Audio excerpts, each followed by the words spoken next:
friends, it's Gwen and I am back today with another scrapbooking process video. Today's share is for Cut to You and it is also part of the 25 days of Christmas scrapbook ideas. It's a bunch of ideas that we're sharing on the blog between the 1st and the 25th of December. And it's my turn today. So I'm actually creating with the Merry and Bright collection from Cocoa Vanilla Studio. And I have this photo of Caitlin on Santa's lap in 2017, back in the days where we could do that. I do have a plan for this one, and I'm going to be using this cut file from Cut to You called Pretty Packages. It's a stack of presents with a big bow because I'm all about them bows. And I am going to back the cut file for you and show you a little bit of that footage. I do get asked a little bit about that, so I thought that I would include some of that process in this video.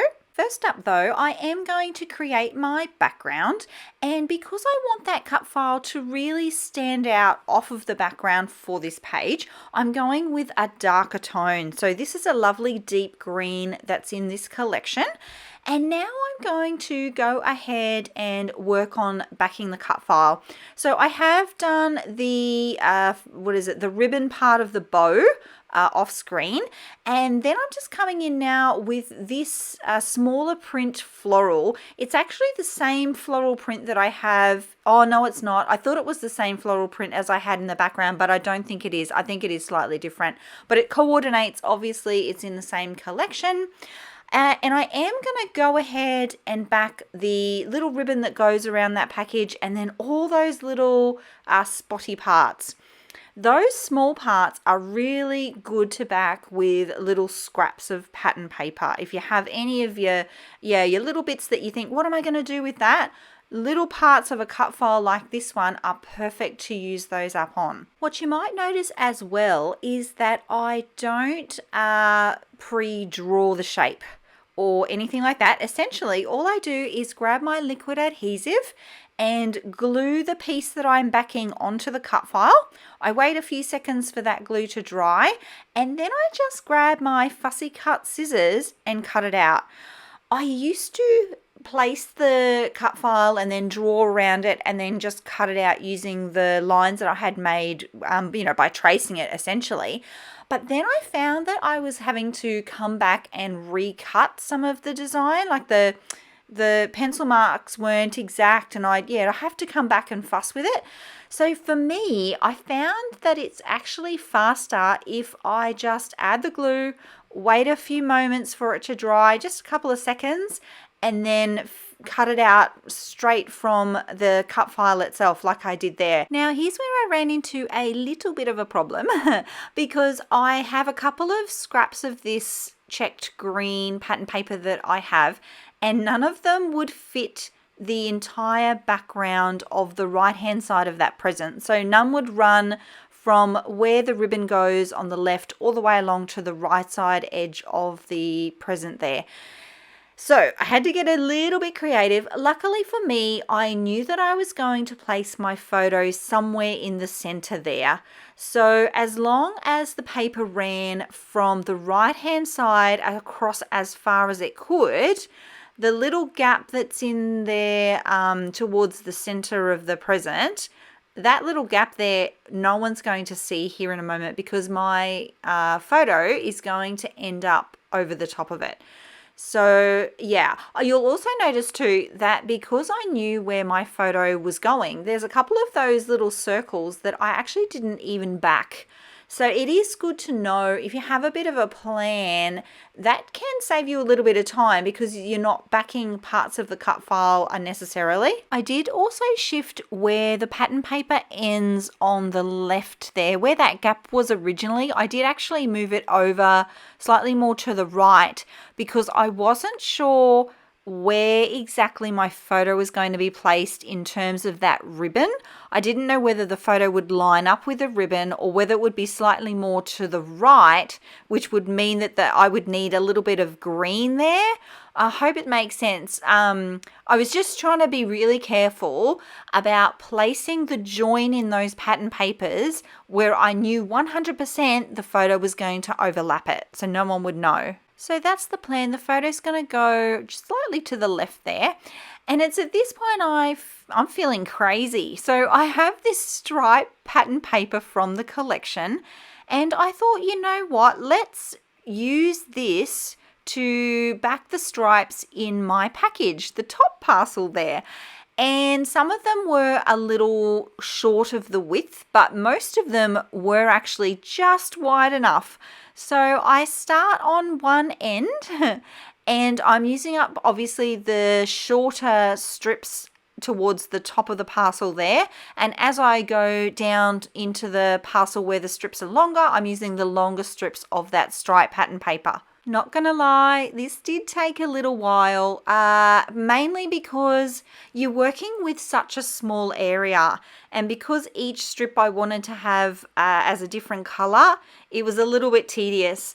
You will notice too that I have kept the white part on the little paper strips there. I didn't just trim off the color that I wanted, and that was because I knew that I was working with very small area and I was concerned that I wouldn't have enough space for my glue.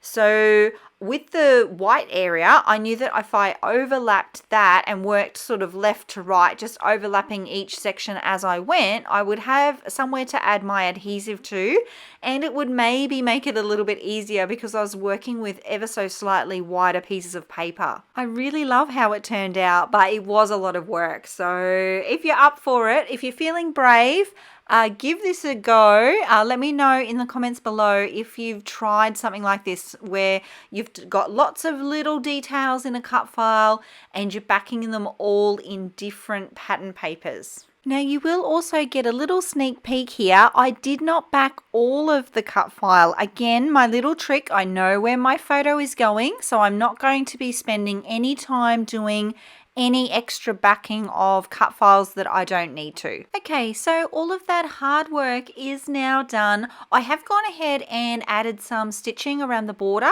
of my layout. I love to do that. And I've added the same thread, the same stitching around my photo.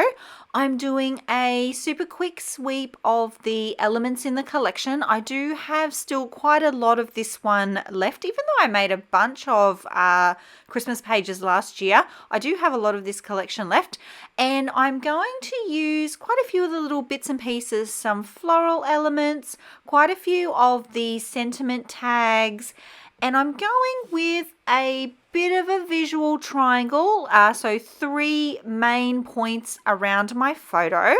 The main cluster is going to be here where I'm working, bottom right hand corner of the layout. There will be another cluster on the left there, kind of where my hand is, where the packages meet each other. On the left of the photo, and then the small third cluster to create our triangle will be on the left hand side of the bow above Santa's head there. This is a little bit different to how I normally work in that I'm normally more focused on the flow of the page, but for this one it just felt right to make a pretty simple visual triangle and build out 3 embellishment clusters. All 3 clusters are going to have very similar elements in them, and I find that this is a really good strategy for helping the page feel like it's coming together more easily. Every cluster will have a fussy cut floral element. They will all end up with type sentiments, and they will all end up with sequins right at the end. And it's just a trick that I use. If I include, they don't have to be exactly the same elements. So obviously the floral pieces are going to be different. But I find that if they're similar, that the best way to describe it is that it just helps the page look consistent. So if you're working on a layout and you're looking at your clusters and something's not quite right, I recommend that you have a check of that. Have a look, say, do all of my clusters have a sequin in them? Do all of my clusters have a wooden embellishment? So whatever you're using, just replicate that in all of your clusters in some small way. Now, to help my main cluster stand out, I am going to add a couple of extra elements. I am going to use this super cute flare button from the collection that's got a very cute Santa on it. And I'm also going to use a puffy star, which is super gold and shiny. And in fact, I placed that first. And I did exactly what I suggested that you do then. I placed the gold star and I was thinking, something's not quite right. So I then went ahead and added the gold sequins in all 3 clusters, and that just brought the page together really beautifully. Things are getting serious because I am gluing things down. I've got 3D foam on the back of a lot of the elements just for added dimension, and then the remaining ones will be adhered with a liquid adhesive. I'm using Nouveau Deluxe. And here I go placing the star element. That one does stay there. I do toy with the idea of adding a couple more because I'm, using my own little rule that I've made. There's no scrapbooking rules. I shouldn't call it a rule, just my little pattern of thought. But I found that the 3 stars were a bit heavy, or they just didn't sit right for me. And then that's when I thought about adding some gold sequins. Here I am adding in the lovely little typed sentiments. Again, they're raised on foam. And I love how the little pop of gold pulls on the chair, the gold in Santa's chair. Yeah, I think that's what also helps it just, feel like it fits. And those sequins are actually not Cocoa Vanilla. I want to say they're Maggie Holmes, really old Maggie Holmes. They're quite big. They're bigger than a normal sort of size sequin. They're quite substantial and I love them. They're very shiny. They're very gold. They're a perfect match to the star and a perfect match to Santa's chair. You might also notice here too that I'm not pulling everything up to add the adhesive. I actually prefer to turn the page so that nothing moves, and then I just lift up the edge and add the smallest little bit of glue underneath. And I just find that that's the best way to get everything back exactly as I had placed it the first time. Whenever I lift things up fully, if it's, especially with leaves and floral and bits and pieces in a cluster, if I lift them up, I find that they never go back the same way. They never back exactly where they were before. So yeah, I find that that's a really good way for me to lock things down without having to reposition things. And I'm going to call this one done. Thank you so much for being here, my creative friends. If you like the way that I scrapbook or the way that I chat about the way that I scrapbook, I would love it if you give this video a thumbs up. It really does help my channel grow. If you have any questions at all, leave them in the comments below. I will leave links to the cut file and the Cocoa Vanilla store so you can create a page just like this one.